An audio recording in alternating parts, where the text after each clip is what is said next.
తెలుగు వారి number 1 choice Telugu matrimony. అదరగొట్టే కారం రంగు రుచి ఆచి కారం పొడి.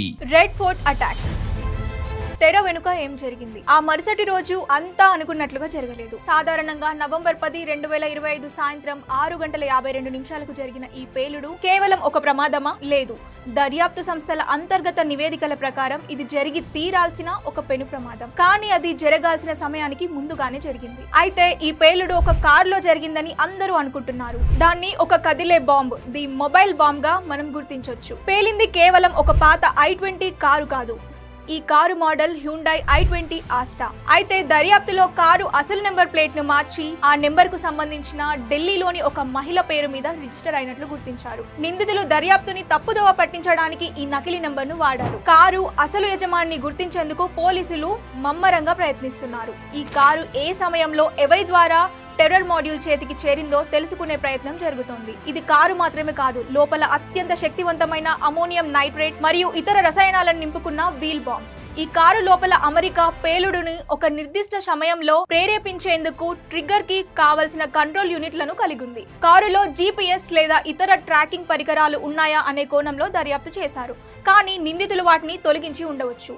కారు ముందు భాగం ఇంజన్ వద్ద కాకుండా కారు వెనక సీటు మరియు డిక్కీ ప్రాంతంలో బాంబు ప్రధానంగా అమర్చబడింది. పేలుడు జరిగిన తర్వాత శిథిలాల పరిశీలనలో ఈ విషయం తేలింది. ఆత్మాహుతి కోణం వెనుక కథ. డాక్టర్ ఉమర్ నబీ ఎవరతను? దర్యాప్తు ఏజెన్సీలను అత్యంత కలవరపరిచిన విషయం ఏమిటంటే ఈ ఉగ్రవాది ప్రొఫైల్. సూసైడ్ బాంబర్ గా గుర్తించబడిన వ్యక్తి డాక్టర్ మహమ్మద్ ఉమర్ నబీ. ఇతను జమ్మూ కాశ్మీర్ లోని సోపోర్ ప్రాంతానికి చెందినవాడు. ఇతను ఫరీదాబాద్ యూనివర్సిటీలో డాక్టర్. వైద్య విద్య పూర్తి చేసి కొంతకాలం ప్రాక్టీస్ చేసినట్లు తెలుస్తోంది. ఉన్నత విద్యలను అభ్యసించిన వ్యక్తి హింసాత్మక చర్యలకు ఎందుకు పాల్పడ్డాడు? ఇతను మోడరేట్ ప్రొఫైల్ ఉన్నట్లు నటిస్తూ నిశ్శబ్దంగా లోపల రాడికలైజ్ అయ్యాడని నిఘా వర్గాలు అనుమానిస్తున్నాయి. ఇతని ఉన్నత విద్య ఉగ్రవాద భావజాలానికి ఎలా ప్రభావితమైందనే కోణంలో విచారణ జరుగుతోంది. అయితే ప్రాథమిక దర్యాప్తులో ఇతడు నిషేధిత ఉగ్రవాద సంస్థ ది రెసిస్టెన్స్ ఫ్రంట్ TRF లేదా దానికి అనుబంధంగా పనిచేస్తున్న ఇతర సంస్థలలో లింక్ కలిగి ఉన్నట్లు అనుమానం. ఆల్సో దౌజ్ లోని ఇతని అద్దె ఇంట్లో 358 కిలోల అమోనియం నైట్రేట్ పేలుడు పదార్థం, ఒక క్రింగ్రోవ్ అసాల్ట్ రైఫిల్ మరియు 91 లైవ్ రౌండ్లు, డినోటర్లు, రిమోట్ కంట్రోల్ దొరికాయి. డాక్టర్ అదిల్ అహ్మద్ రతేర్ ముజమ్మిల్ తో సహచరుడు. పేలుడు పదార్థాలు తరలించడంలో సహాయం చేసిన వ్యక్తి. ఇతని లాకర్ లో AK-47 రైఫిల్ స్వాధీనం చేసుకున్నారు. డాక్టర్ షాహీన్ సయీద్ మహిళా డాక్టర్. ఈమెకు ఉగ్రవాద కార్యకలాపాలకు లింకులు ఉన్నట్లు అనుమానం. కేసులో లింకుల ఆధారంగా అదుపులోకి తీసుకున్నారు. ఇతర నిందితులు ఆల్-ఫలా యూనివర్సిటీలో పనిచేస్తున్న మరియు చదువుకున్న మరికొందరు డాక్టర్లు మరియు సహచరులు. ఫరీదాబాద్ లోని దహర్ కాలనీలో 2563 కిలోల అదనపు పేలుడు పదార్థాలు ఉన్నట్లు గుర్తించారు. ఢిల్లీ పోలీసులు ఈ ఘటనపై UAPA చట్ట వ్యతిరేక కార్యకలాపాల నిరోధక చట్టం సెక్షన్లు 16, 18 మరియు పేలుడు పదార్థాల చట్టం ఎక్స్ప్లోసివ్ యాక్ట్ కింద కేసు నమోదు చేశారు.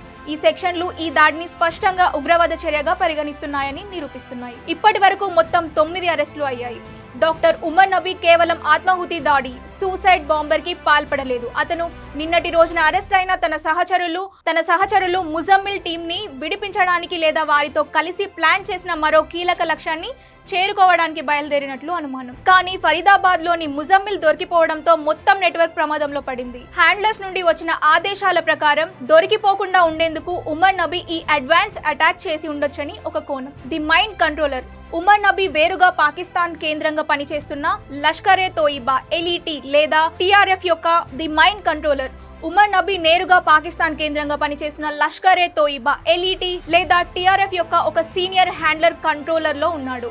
ఈ హ్యాండ్లర్ తరచుగా కనీసం 3 వేరువేరు అంతర్జాతీయ కాల్ అడ్రస్లను మార్చినట్టు కాల్ డేటా విశ్లేషణలో తేలింది. ఆ చివరి నిమిషంలో ఆదేశాలు హ్యాండ్లర్ నుంచే వచ్చాయా? ఈ టీం అంతకు ముందు జనవరి 2025లోనే రెడ్ ఫోర్ట్ పరిసర ప్రాంతాల్లో, రైల్వే స్టేషన్లలో మరియు ఢిల్లీ యూనివర్సిటీ పరిసరాల్లో విస్తృతంగా రెక్కి నిర్వహించింది. వారి అసలు లక్ష్యం కేవలం ఎర్రకోట కాదు, జన సమూహం ఉన్న ఒక ప్రధాన ప్రాంతమని పోలీసులు అనుమానిస్తున్నారు. The connection Muzammil and Umar Nabi. Muzammil arrest కాకపోయి ఉంటే ఈ దాడి ఎలా ఉండేది? ఎందుకు దొరికారు? ముజమ్మిల్ ఓ ముఖ్యమైన లొకేషన్ నుండి ఫోన్ చేసి వెంటనే కాల్ కట్ చేయడంలో చేసిన పొరపాటు ద్వారా ముజమ్మిల్ దొరికిపోయిన తర్వాత ఒంటరిగా పట్టుబడిపోతానేమోననే భయంతో ఉమర్ నబీ దొరికినట్టుగా తెలుస్తోంది. అరెస్ట్ అయిన డాక్టర్ ముజమ్మిల్ గనాయి ఈ మాడ్యూల్ కు ముఖ్య సూత్రధారిగా ఇతర ఉగ్రవాదాలను రిక్రూట్ చేసే బాధ్యత తీసుకున్నట్లు తెలుస్తోంది. అలాగే ఈ మాడ్యూల్ కు నిధులు పాకిస్తాన్ కేంద్రంగా పనిచేస్తున్న హ్యాండ్లర్ల నుండి క్రిప్టో కరెన్సీ ద్వారా హవాలా మార్గాల ద్వారా అందినట్లు ఎన్ఐఏ అనుమానిస్తోంది. ఈ ఫండింగ్ చైన్ ను ఛేదించే పనిలో ఉన్నారు. కేంద్ర హోంమంత్రి శ్రీ అమిత్ షా గారు ఈ పేలుడు సంఘటనపై వెంటనే స్పందించారు. పేలుడు జరిగిన రోజు సోమవారం రాత్రి అమిత్ షా గారు మొదట LNJP ఆసుపత్రికి చేరుకున్నారు. అక్కడ గాయపడిన బాధితులను పరామర్శించి వారికి మెరుగైన వైద్యం అందించాలని వైద్యులను ఆదేశించారు. దాని తర్వాత ఆయన ఎర్రకోట సమీపంలో పేలుడు జరిగిన ప్రాంతాన్ని కూడా స్వయంగా సందర్శించి ఢిల్లీ పోలీస్ ఉన్నతాధికారులను అడిగి వివరాలు తెలుసుకున్నారు. మరుసటి రోజు మంగళవారం ఆయన అంతర్గత భద్రతపై ఒక ఉన్నత స్థాయి సమావేశాన్ని నిర్వహించారు.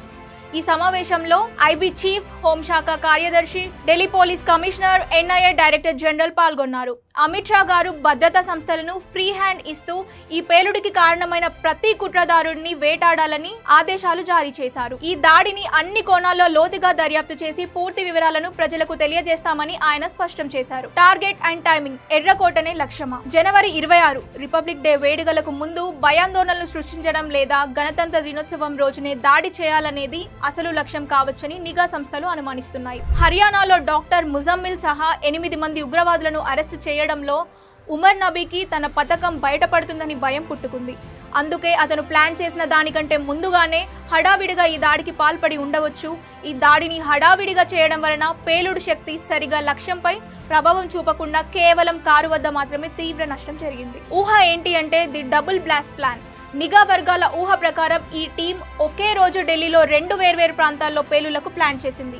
మొదటిది భయాందోళన సృష్టించడానికి, రెండవది అల్లకల్లోల మధ్య ప్రజలను లక్ష్యంగా చేసుకోవడానికి. ముజమ్మిల్ దొరికిపోవడంతో ఈ డబుల్ బ్లాస్ట్ ప్లాన్ దెబ్బతింది. ఇప్పుడు మిగిలి ఉన్న రహస్యాలు, ది మిస్సింగ్ పీసెస్ ఏంటో చూద్దాం. కారులో ఉపయోగించిన పేలుడు పదార్థంలో ఇంకా ఏదైనా ప్రత్యేకమైన రసాయనం, కెమికల్ ట్రిగ్గర్ ఉందా?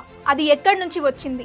ఢిల్లీ NCR ప్రాంతంలో ఇంకా ఎంతమంది స్లీపర్ సెల్స్ చురుకుగా ఉన్నారు? వారికి ముజమ్మిల్, ఉమర్ నబీతో లింక్ ఉందా? ఈ దాడికి ఢిల్లీ లేదా హర్యానా ప్రాంతానికి చెందిన స్థానిక వ్యక్తి ఎవరైనా రహస్యంగా లాజిస్టిక్ సహాయం చేశారా? కారుని అందించిన వ్యక్తి ఎవరు? ఈ ప్రశ్నలకు సమాధానాలు దొరికితేనే ఈ మొత్తం కుట్ర వెనుక ఉన్న అసలు గుట్టు బయటపడుతుంది.